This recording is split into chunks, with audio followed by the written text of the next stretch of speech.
Bengkel Channel, bengkel informasinya Kelurahan Bincongan.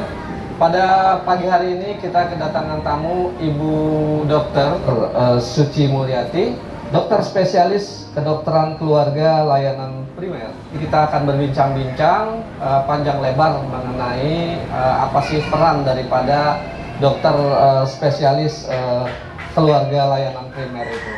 Apa kabar Bu? Sehat Bu ya? Alhamdulillah sehat Pak. Ya. Bu, kita mau bisa menyampaikan kepada masyarakat ya Bu, ya. sebagai informasi untuk edukasi kepada masyarakat tentang wabah COVID yang semakin hari kayaknya semakin banyak ini Bu ya, terutama di daerah kita nih Bu. Ya.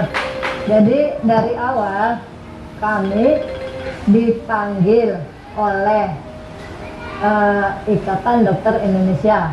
Ikatan Dokter Indonesia. Ya, karena sebetulnya kedokteran keluarga sudah lama ada, tapi masih mengisi sebagian celah. Nah sekarang dengan adanya COVID, betul-betul full, bukan sebagian, full akan diisi oleh dokter spesialis kedokteran keluarga layanan primer. Layanan primer artinya layanan terdepan. Layanan terdepan. Kami bermitra dengan puskesmas setempat. Ya. Kemudian bentuk mitranya adalah, kan sekarang keterbatasan kamar isolasi rumah sakit. Banyak masyarakat, kamar isolasi penuh, nanti ventilator penuh. Gitu. Itu sekarang lagi rame nih Bu, katanya harus hati-hati terhadap kondisi saat ini karena apabila terpapar daripada virus corona, rumah sakit aja sudah penuh, betul Bu? Betul sekali. Jadi kami membantu teman-teman dokter yang di tingkat sekunder namanya rujukan. Ya. Jadi misalnya baru sesak, langsung lari ke rumah sakit. Nggak usah gitu, nggak usah panik. Sekarang kita kenalan dulu, kan kalau tidak kenal tidak sayang. Nah, sekarang kenalan siapa sih corona ini? Sebetulnya kan gejala awal sama dengan flu. Orang tahunya influenza, batuk pilek.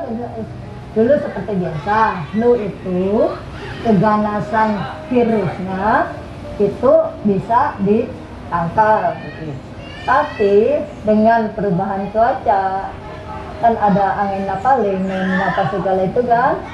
Jadi perubahan cuaca itu membuat daya tahan kita juga terganggu. Jangankan COVID, sakit apapun dengan daya tahan terganggu, kita akan sakit. Seperti diare, salah makan, sakit juga. Ya, jadi mari kita tingkatkan dulu imun. Imun itu artinya gini, bukan imun terus, makan vitamin. Kalau dibilang imun, vitamin lah, bukan. Jadi keseimbangan antara kegiatan entah kerja, entah belajar, entah bermain, semua kan kegiatan. Tapi kan ada batas waktunya. Terus istirahat juga seimbang. Kalau istirahat terus, tidur terus, nggak ada gerak juga. Ya seperti kendaraan, mau nyalain, ngangetin dulu, nggak bangun lari kan gitu. Nah itulah badan kita. Terkait dengan peningkatan imun, tentunya nanti di banyak masyarakat yang pasti akan bertanya, seperti apa sih oleh orang-orang untuk meningkatkan imun? Nah, gini. Jadi, pertama, dari dulu itu kan selalu dengung-dengung olahraga, hirup udara segar, kan gitu-gitu kan. Ini maaf, yang masih senang begadang. Bagaimana mau dapat udara segar? Tidurnya aja jam 3, jam 4. Orang-orang subuh bangun cari udara segar, ini tidur. Kebalik, kehabisan udara segar. Itu dulu satu. Karena kan kembali ke COVID ya, serangannya kan sampai ke paru-paru. Nah, kalau paru-parunya kurang oksigen, otomatis virus yang lebih kuat. Jadi jatuhlah kita gangguan paru. Iya, gitu ya. Nanti ributnya ventilator. Padahal ventilator adanya di rumah sakit dengan gangguan pernapasan yang berat. Nah, kalau masih sesak, kami spesialis kedokteran yang di primer, layanan primer ini kami berbekal alat namanya oximeter. Oh iya. Kan orang tahunya ukur panas, termometer. Nah, ini ngukur kecukupan oksigen, oximeter. Oximeter itu, Ya, itu fungsinya hanya untuk mengukur saja ya Bu ya? Nah, mengukur apa yang diukur, Nah, apa yang diukur? cukupkah jumlah oksigen yang ada di dalam badan. Batasannya kalau boleh tahu? Batasan ada di sini. Mulai kalau mau ini sederhana, alatnya begini, Bapak bisa coba. Ya. Nanti saya pencet gini ya. Bapak masuk jari, Bapak boleh. Kita coba ya Bu. Silakan, silakan. Tunjuk ya. Ini kita perhatikan ini alatnya Ya, dan ya. tangan telunjuk kita yang masuk lalu dipencet oleh Ibu. Ya. Oleh Bu Dokter. Nah, ini berjalan. Oximeternya berjalan. Nah, gini. Jadi saturasi oksigen Bapak 99%. 99%. Hampir 100. Hampir 100. Jadi di atas 95%, Ya. berarti kadar oksigen Bagus. Nah, bagaimana dengan yang sesak tadi? Nah, Jadi, bagaimana kalau dengan kalau yang sesak? sesak? Kalau bisa nggak di tes pakai ini juga Bu? Ya harus. Ini tasnya. Iya. Kami berbekal ini sederhana. Baik. Ya. Dan kalau memungkinkan di tempat tos yang sederhana juga, Iya. cukup setiap tabung oksigen Tabung seperti yang di oksigen. ambulans. Iya, Dok. Ya, demikian. Iya Dok. Kalau di bawah 90, di bawah 90% hanya dengan oksigen dulu. Iya. Jadi jangan harus sesak lari ke rumah sakit.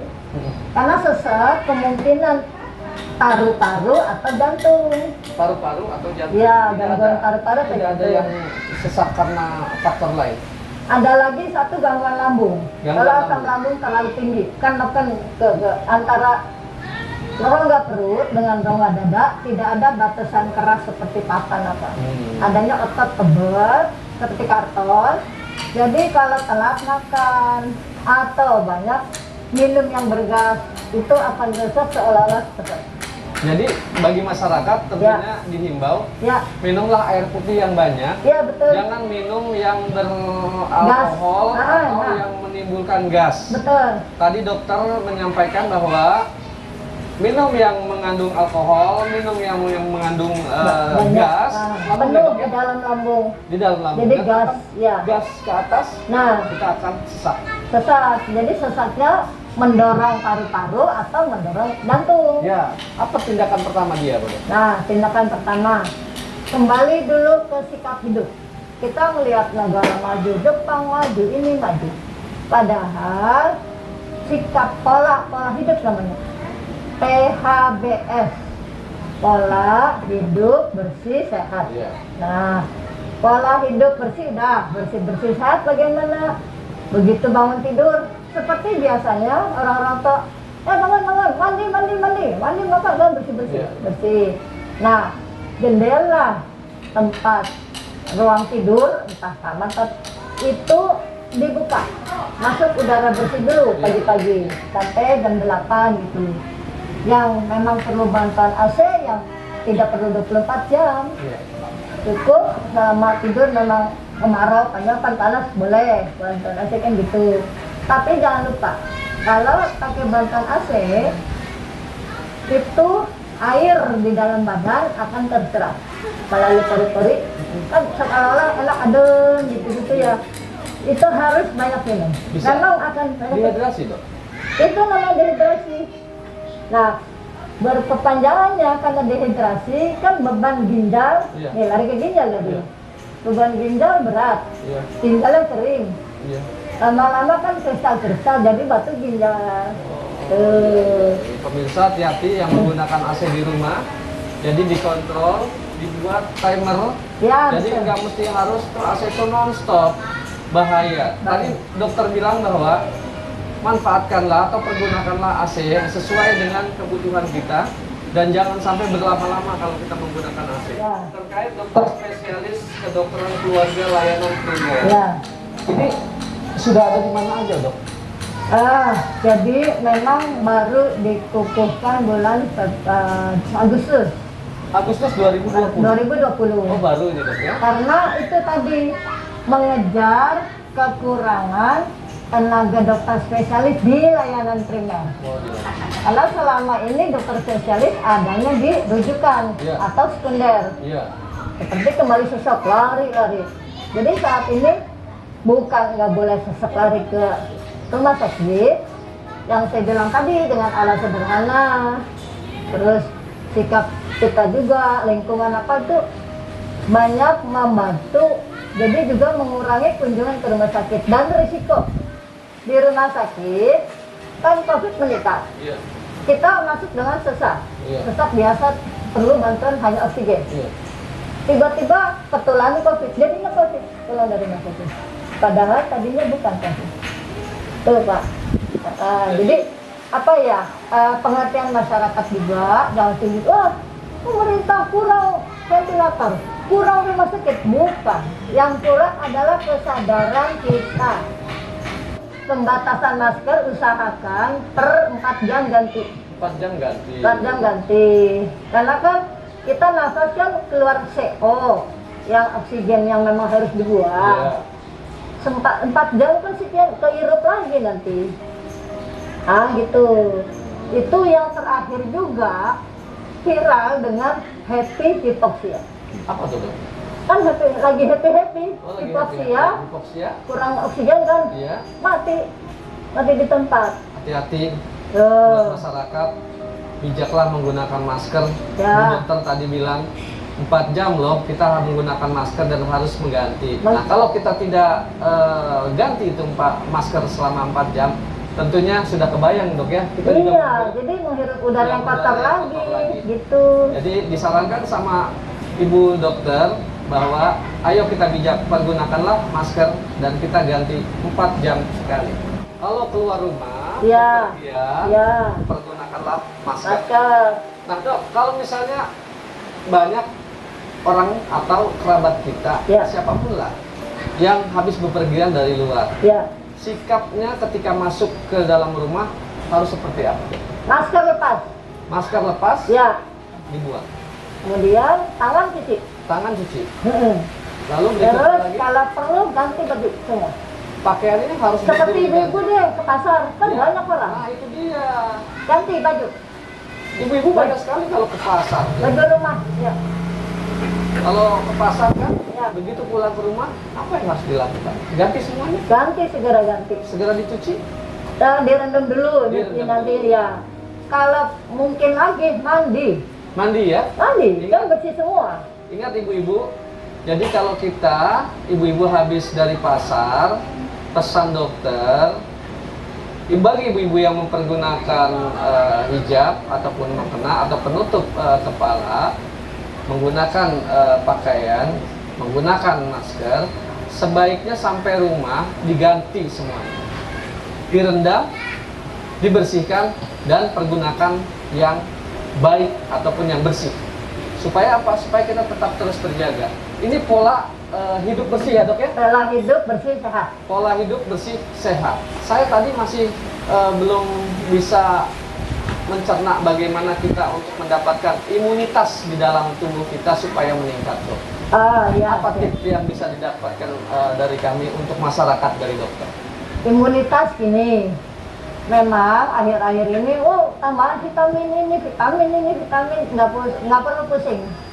Karena imunitas bukan bersumber dari vitamin. Bukan bersumber dari vitamin. Dari mana? Tapi dari makanan yang kita makan. Kalau komposisinya cukup, kan ada karbohidrat, ada pokoknya kan nasi ada. Ada lauknya, lauk kan protein untuk menggerak itu kan.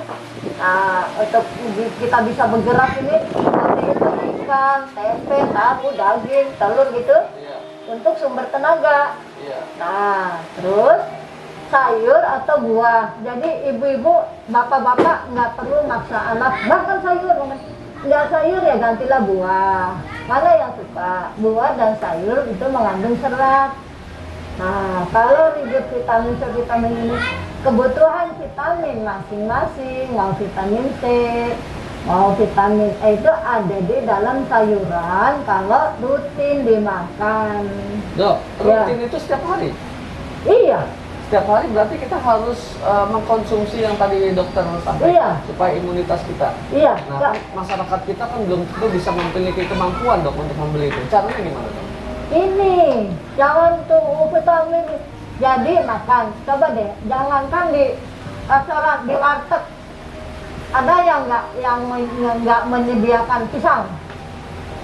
Kasih pisang, itu buah. Iya. Pisang satu sisir, buat serumah kan bisa dua tabata, itu sederhana aja.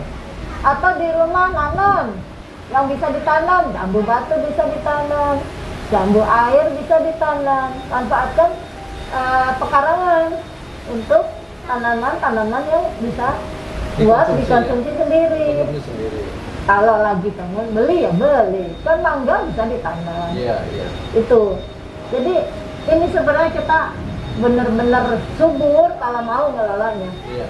Jadi intinya kemauan. Kemauan ya. Ya. Kembali ke kita. Untuk membuat daya tahan tubuh kita tetap terus terjaga, imunitas tetap terus terjaga, maka kita tetap harus menjaga pola makan kita. Makanlah makanan yang bergizi, makan makanan yang tentunya bisa meningkatkan imunitas kita. Dok ya? Ya, Dok. Terakhir dok, Ya. terkait dengan kondisi saat ini dok, Ya. dimana tadi yang dari awal saya sudah bilang bahwa rumah sakit sudah penuh semuanya ya. Kamar isolasinya. Ruang isolasinya, Ya. bahkan juga banyak nih di masyarakat sudah tertular. Tips yang terbaik untuk masyarakat dan tentunya untuk kita yang Ya. masih sehat, harusnya di masyarakat itu harus seperti apa? Ini kami bertiga kemasyarakatan. Bapak dengan saya berjarak. Ya, Masker. Iya. Malah saya rangkap sama face shield. ya, Face shield bukan pengganti masker. ya, Karena saya tadi nggak ngerti lingkungan luas kan nggak tahu dari arah mana Iya. virus terbang. Jadi usahakan kalau memang face shield sulit, semua kan hampir rata-rata punya helm. ya. Ya udah, pakai Pakai helm itu kan ininya. Jadi pakai helm dia. Helm. Kalau ini saya kan setengah helm. Pakai helm. Cuman karena ininya full, mukanya full gitu dari Full sini face. sampai kening, Iya. sampai sini. Yang sekarang yang face shield-nya cuma depannya, dia dari samping-samping masuk. Ya. Toh ini dipakai pada saat di tempat umum. Dipakai pada saat di tempat. Umum dan banyak, dan usahakan jangan berkerumun. Walaupun udah mau berkerumun enggak juga. Enggak gitu.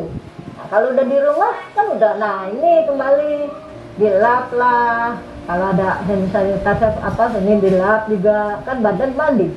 Peralatan juga dijaga. Gitu. Tuh. Kembali ke tips untuk yang sehat, pertahankan sehatnya dengan PHBS. PHBS. Ya, untuk walaupun kebiasaan orang cuma bersin sekarang tidak boleh dianggap ringan. Kita waspada, anggap aja itu corona. Anggap kan, karena lebih banyak, karena lebih ganas kan gitu. Seandainya itu bukan corona, ya bersyukur. Tapi kita sudah peduli, bukan buat diri sendiri, tapi kita nggak menularkan ke orang lain. Itu yang tempat-tempat main-main anak game, anak kecil-kecil. Game. Rata-rata sampai malam. Ya. Pertama, siapa yang memberi biaya anak itu jajan game? Hati orang tua. Kemudian berapa lama izin yang dikasih? Apa nggak dikontrol? Kan nanti anaknya nggak bisa istirahat. Dan belum tentu di dalam game itu permainnya sesuai kebutuhan anak-anak.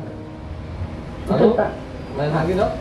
Terus udah tadi masker kan ya cuci tangan 3M tetap 3M. PHBS. Jadi dengan PHBS dan 3M selesai. Gitu. Jadi bagi masyarakat semuanya tetap kita harus patuhi protokol 3M. Mencuci Mencuci tangan, tangan, memakai masker, oke, menjaga jaga jarak. jarak. Jaraknya 1 sampai 2 meter. Dan satu lagi dok ya, Ya. kalau nggak salah, Ya, selain PHBS Ya. ada juga perilaku kita untuk menjauhi kerumunan. ya itu tadi. Dan satu lagi, menjauhi kerumunan, jadi berjarak. Tuh. Baik, terima kasih Bu Dr. Suci sudah hadir bersama kita. Mudah-mudahan yang disampaikan oleh Ibu Dr. Suci bisa memberikan informasi-informasi tentang perilaku yang harus dipatuhi oleh kita sebagai masyarakat. Jika kita ingin tetap sehat, maka ikutilah protokol kesehatan yang sudah disampaikan oleh pemerintah, yang sudah disampaikan juga oleh Dr. Suci. Jadi terkait dengan penyebaran pandemi COVID yang semakin hari semakin banyak, ruang isolasi yang semakin penuh, maka kembali lagi kesadaran diri kita untuk tetap harus menjaga diri, menjaga keluarga agar semuanya sehat. Baik, terima kasih pemirsa Bengkel Channel semuanya, dan kita akan bertemu dengan topik yang berbeda lagi, dengan narasumber yang berbeda lagi. Tetap safe healthy, tetap jaga kesehatan kita. Semoga kita akan tetap terus sehat. Assalamualaikum warahmatullahi wabarakatuh. Waalaikumsalam.